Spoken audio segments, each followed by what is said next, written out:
మహిళ అంటే ఎప్పుడు ఓర్పుతో మౌనంగా ఉండాలా?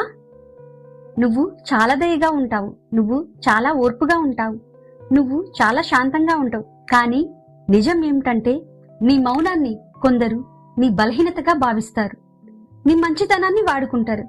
అక్కడే నువ్వు గుర్తుపెట్టుకోవాలి, దేవుడు నీకు బలం ఇచ్చాడు. ఎప్పుడూ సాఫ్ట్గా ఉండటం నీ శక్తి కాదు.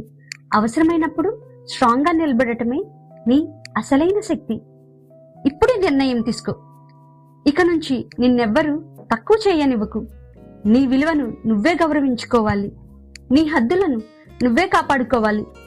ఇప్పుడే స్ట్రాంగ్గా నిలబడు, ఎందుకంటే నువ్వు బలహీనురాలువి కాదు, నువ్వే శక్తి.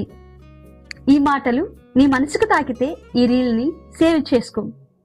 నీ శక్తిని ప్రతిరోజు గుర్తు చేసుకో.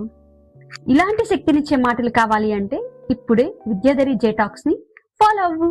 ఎందుకంటే ఇది కేవలం ఛానల్ కాదు, ఇది మహిళల యొక్క శక్తి వేదిక. Thank you.